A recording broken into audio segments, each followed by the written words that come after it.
What is up, Iwu crew? Recently, more cold cases than ever are being solved. But sometimes, the long-awaited conclusion of these cases can take surprising and bewildering turns. Today we are taking a deep dive into 3 solved cold cases that have shocking and unexpected twists.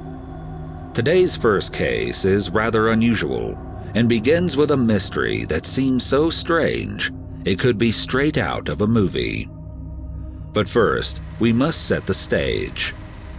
Likely born in 1937, Dorian Corey was a drag performer and renowned dressmaker who graduated from Parsons School of Design. During the 1960s to 90s, Dorian created a name for herself in the Harlem drag ball scene. Dorian had a difficult life, struggling with acceptance while living in near poverty.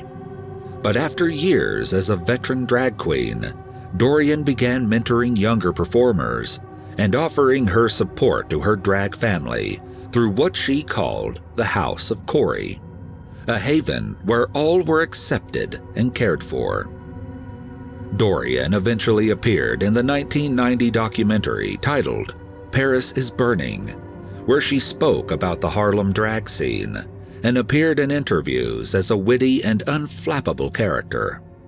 In the film, Dorian remarks, "Everybody wants to make an impression, some mark upon the world. Then you think you've made a mark on the world if you just get through it, and a few people remember your name." Little did Dorian know, her name would be remembered, but likely not in any way she expected. Tragically, in August of 1993, Dorian passed away from complications due to AIDS at the age of 56. Her friend Lois Taylor had taken care of Dorian during her final days. But Lois had no idea that her close friend and pillar in the drag community was hiding a dark and disturbing secret. Despite being dead, Dorian's story was about to take a shocking twist. In October 1993, Lois and 2 friends went in search of the perfect Halloween costume. As Lois had been planning on selling some of Dorian's famed clothing from her years of performances, the extensive wardrobe in Dorian's Harlem apartment seemed to be the perfect place to look for costumes. Hunting through Dorian's closet, they found countless feathers and sequins, but also something hidden behind the racks of clothes.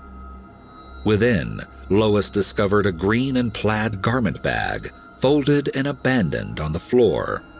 Intrigued by what could be hidden within, she tried to pull the garment bag from the closet, but found that her 135 pounds couldn't lift whatever was within the bag.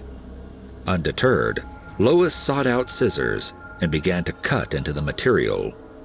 It isn't clear what Lois thought she would find, but when a foul-smelling puff of air escaped from the garment bag, she deserted her efforts to see what was within and called the police. Investigators collected the heavy and stinking garment bag and slowly peeled back multiple layers. Below the zipper were wrapped layers of a faux leather, which, when cut away, revealed another layer of plastic. Tucked into the layers were pull tabs from the tops of beer cans that had been used in the 1960s and 70s. When it was all finally cut away, police were met with a gruesome sight: a mummified corpse. The mummified body was curled into the fetal position, wearing only the tattered remains of blue and white boxer shorts. The skin of the corpse had turned splotchy purple and yellow, the ears completely disintegrated, and there was a hole in the head from a bullet. Residue on the corpse indicated that it had been covered in baking soda, likely to help disguise the smell of the putrefying body, before being wrapped within layers and then shoved into the garment bag. The body appeared to have been hidden in the recesses of Dorian's closet for a couple decades, at least 15 years, but likely over 20. Even though the corpse was decomposed beyond recognition, the layers of plastic and faux leather had actually managed to preserve the body's fingerprints. Luckily for investigators, the victim had an extensive criminal record, and they soon had a name for the mummy in the drag queen's closet: Robert Bobby Worley. Bobby had been born in December of 1938. Not much is known about Bobby's life, except for his crimes, including his arrest in 1963 for assault, which he served 3 years in prison for. Soon after his release, his family lost contact with him and hadn't heard from him at all since the late 1960s. Because of his past, they weren't even sure that he was missing, but he seemed to have vanished into thin air. Any investigation into Bobby's whereabouts went cold. By all accounts, there was no plausible reason for Dorian and Bobby to have known each other, never mind a way to logically explain how Bobby ended up dead and mummified in the closet of a stalwart drag performer. Though the evidence appeared that it was likely that Dorian had been the one to kill Bobby, as she presumably lived with his body in her closet for decades, no one around the drag performer would have thought she was capable of such a heinous crime. Theories about what happened between the two swirled, and some who knew Dorian claimed that she couldn't have been the one to kill him, but was actually protecting the real killer. This theory includes the fact that Dorian moved apartments in 1988, during the period when Bobby's body would have already been mummified. Rather than lugging a corpse undetected between apartments, this theory maintains that Dorian moved into an apartment where the body already was, and rather than call the police, she kept it a secret. Another theory, one that is more believable but still purely speculation, is that Bobby may have attempted to rob Dorian, and she could have ended up killing him in self-defense during the ensuing struggle. Allegedly, Dorian had attached a note to the body, saying that, "This poor man broke into my home and was trying to rob me." But the existence of this note was never verified. However, there is one detail of Bobby's body that may be the hint to the true nature of how Bobby and Dorian knew each other. His body was found wearing only boxer shorts, and the way that he was shoved into the garment bag led investigators to believe that he hadn't been wearing other clothing at the time of his death. Ruling out the chance that he had tried to rob Dorian in only his underwear, investigators came to the conclusion that the two could have been in a tumultuous relationship, one that purportedly ended in a crime of passion and Bobby being shot. There is other evidence towards this theory, such as Dorian's semi-autobiographical story about a transgender woman who killed her lover, which was possibly written about her and Bobby. As well, before he vanished, Bobby had reportedly called his brother while drunk and complained about a fight with someone named Dorian. Though we may never know exactly what could have motivated Dorian to allegedly kill Bobby and decide to live with his mummified corpse for decades, many theorists believe that Dorian had been the one to take Bobby's life and got away with it undetected during her lifetime. Our next case is no less tragic, but filled with even more unexpected twists. Jerry Michael Williams, who went by Mike, was born October 16, 1969, to dedicated and self-sacrificing parents. Mike's father was a Greyhound bus driver, while his mother worked at a daycare. Rather than save their money to buy a house and move their family out of the trailer where they lived, Mike's parents saved all of their money for him and his brother to attend North Florida's Christian high school, in the hopes that it would help secure their successful futures. Mike excelled in school and went on to get an urban planning degree from Florida State University. He was hired as a property appraiser, where he reportedly made $200,000 a year, and married a woman named Denise Merrill in 1994. The two had a daughter in 1999, seeming to fulfill his parents' dreams for his prosperous future. In 2000, the couple was planning more of their future together, discussing having another child, and even looking to take a family trip on a Hawaiian cruise. However, not everything was as it seemed, and soon Mike's idyllic life came crashing down. On Saturday, December 16, 2000, Mike woke up early to go duck hunting on Lake Seminole, a reservoir between Florida and Georgia. Mike told his wife he would be back midday so that the two could celebrate their 6th wedding anniversary later that night. However, when Mike didn't return by noon, Denise became worried and called her father. She also called Mike's best friend, Brian Winchester, a man who had initially been Denise's childhood friend before he later became close with her husband. Brian and his own father went in search for Mike, and after hours of driving around Lake Seminole, they believed they located his Ford Bronco at a remote boat launch at Jackson County. Mike's boat was confirmed to be found by the Florida Fish and Wildlife Conservation Commission, 225 feet from the boat launch. But there was no sign of Mike. In the boat, they found Mike's abandoned shotgun, but nothing that suggested foul play. It was concluded that Mike's boat must have hit a stump hidden below the water level, causing him to lose his balance and fall out of the boat and into the water. Search and rescue were deployed, but it was quickly assumed that Mike had drowned when he fell from the boat. When Mike's body never floated to the lake's surface, as is typical for drowning victims, a search was conducted to retrieve his remains from where it was believed to have been caught along the lake bed, but his body was never found. Investigators were forced to reevaluate their theory, and they concluded that Mike must have been eaten by alligators, with turtles and catfish eating whatever remains were left. Lake Seminole was known to be a site with at least 80 other deaths where the bodies were never found, and so Mike was believed to be another victim of the mysterious alligator-filled depths. During the search, Denise avoided the media, but 6 months after Mike vanished, she had him declared legally dead through a court petition. It was assumed that Mike's body would never be found after his unfortunate accident.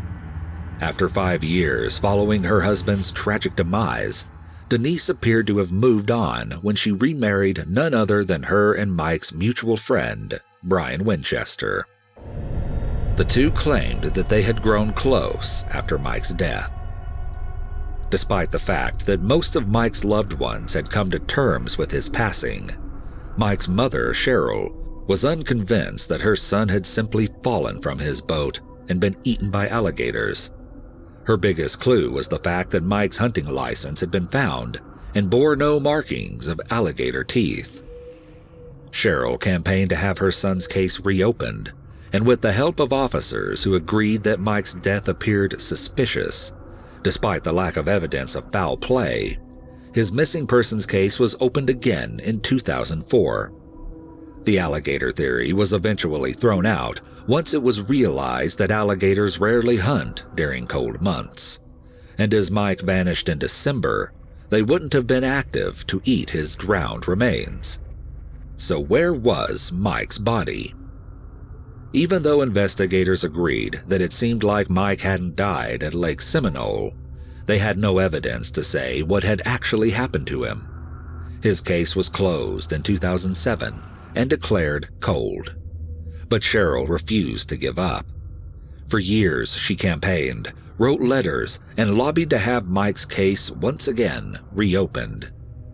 During this same time, Denise's life was once again tumultuous, as she and Brian were separating in 2012 and divorced in 2015. The year following their divorce, there was a shocking incident when Brian snuck into Denise's car and threatened her with a gun. Brian kidnapped her, claiming that she was ignoring his calls and that he had never wanted to get divorced. Luckily, Denise managed to calm him down and escape, immediately heading to the police to report what had happened. When Brian was brought in for questioning, a shocking twist was revealed. According to his friend, Brian had been concerned that after the divorce, Denise would start talking about, quote, this guy who died 10 or 12 or 15 years ago.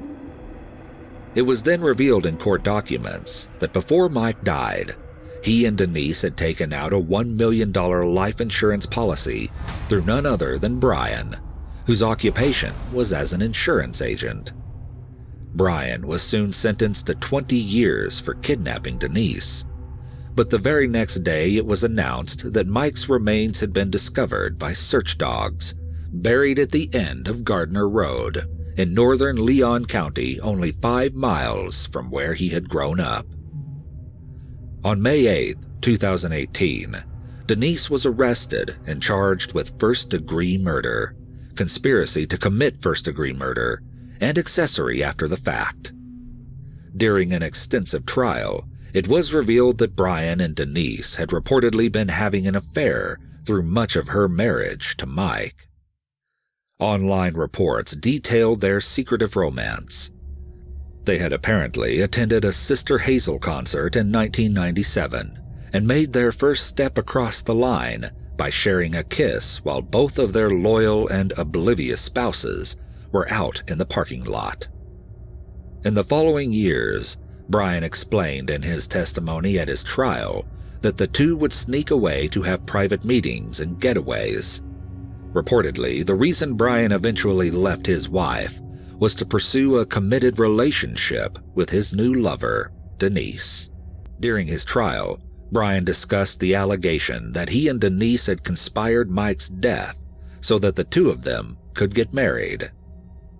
As part of his testimony, Brian emotionally confessed to the following. On the day Mike died, Brian had gone with him to Lake Seminole, where he pushed him off of the boat, but when he didn't drown, Brian shot him with his own shotgun. Brian also claimed that it was allegedly at Denise's insistence that he later bury Mike's body. In February of 2019, Denise was sentenced to life in prison for the death of her husband, which was overruled in January 2020, as there was no physical evidence linking her to Mike's death. Her conspiracy to commit murder charge was upheld, however, and so she will be in prison for 30 years.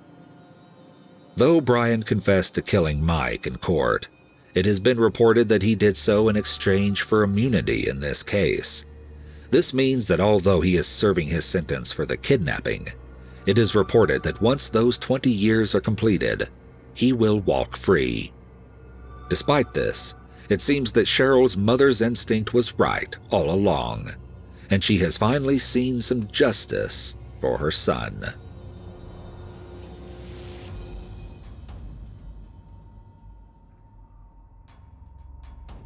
Today's last case is a chilling story filled with mystery and unanswered questions.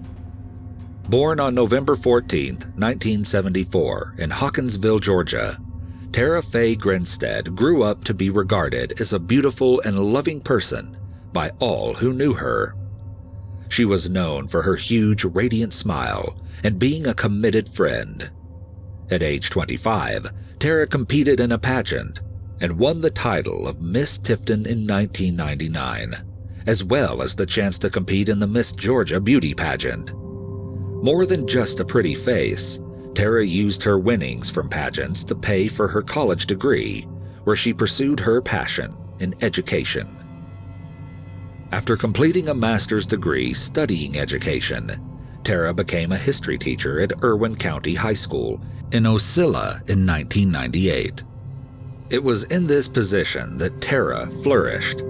She loved her students and was committed to helping them achieve their dreams. Her students were said to love her back, as they could feel that she sincerely cared for them. But sometimes, it seems that tragedies strike against those who deserve it the least. 30-year-old Tara spent the afternoon of October 22, 2005, helping the young girl she mentored get ready for an upcoming beauty pageant, as she often did. Later that afternoon, she attended a barbecue before heading home around 11 p.m. No one heard from Tara after this, but as she lived alone, no one thought too much of it. That is, until she didn't show up on Monday morning to teach her history class. Because of her dedication to her job, this was highly strange. It was well known that Tara would always show up for her students, and that if she couldn't be in class, she would have at least contacted a substitute. Her concerned friends went in search of her. At her home, her car was found in the driveway and cell phone in the house, but her purse and keys were nowhere to be found. There were no signs of what had happened to Tara beyond her alarm clock being thrown under the bed, and her bedside lamp was broken and knocked over. Investigators discovered a latex glove near Tara's front stoop and collected DNA evidence from the item. And though they could tell it had been a man who wore the glove, they couldn't match a name to the DNA sample. Hundreds of tips came in about Tara's whereabouts, but none ever led to finding her. It appeared that Tara had simply vanished. The small community was rocked by Tara's disappearance, and for years no one could explain what had happened to the caring teacher, and none could understand who would want to hurt her.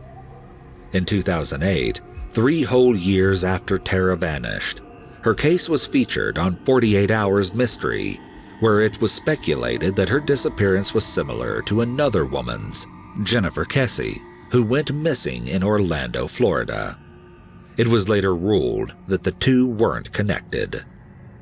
In 2009, a video surfaced where a man proclaimed himself the Catch Me Killer, a serial killer who claimed to have killed 16 women, including Tara.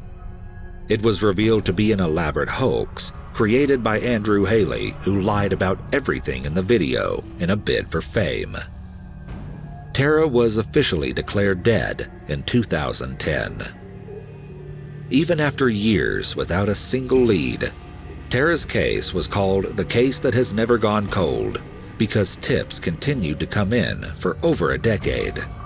But the reality was, the case had been cold since the day she vanished. It wasn't until 2017 that the first real lead was uncovered. A woman named Brooke Sheridan went to the police and told them that she thought her boyfriend had a dark secret. It took her months of pestering him to tell her what he was hiding from her before he finally confessed. Brooke's boyfriend, Bo Dukes, apparently admitted to her that his roommate, a man named Ryan Duke, no relation between them, had woken up one morning and told him something shocking. Bo alleged that Ryan had told him that he had accidentally killed Tara Grinstead.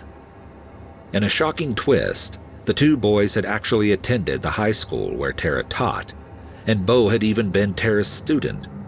Bo reportedly told his girlfriend that Ryan had allegedly been burglarizing Tara's home on the night that she vanished, and it is said that when she returned, she surprised him in the act. Bo reportedly claimed that Ryan told him he was startled, and that he had then purportedly strangled her on her bed. Interestingly, other reports claim that Ryan simply broke in and found Tara already on her bed before he allegedly proceeded to attack her. Regardless, he reportedly told Bo he had used Bo's truck to move her body to a pecan orchard that Bo's family owned. Supposedly, Ryan had used Bo's truck and family's orchard in order to implicate him in his alleged crime. It is reported that after telling Bo what he'd done, Ryan asked for help. According to court documents, others overheard them claiming they had purportedly burned Tara's body in a fire pit in order to get rid of the evidence. It apparently took 2 days for her body to burn enough to be unrecognizable before they are believed to have buried her remains in the orchard. Online sources report that bone fragments were indeed later found when this area was searched. To this day, there is some speculation that Bo may have been part of the robbery at Tara's house, and that he possibly played a much bigger role in her death than being only an accessory after the fact. But for now, there is no evidence to support this theory. Ryan Duke was charged with Tara's murder, and Bo was charged with helping to cover up a murder and sentenced to 25 years in prison. Ryan Duke is currently awaiting his trial after it was initially delayed and has not yet been convicted. These 3 cold cases serve as reminders that sometimes the passage of time is all that is needed to reveal long-hidden secrets, and that sometimes, when cold cases are finally solved, they can have shocking twists.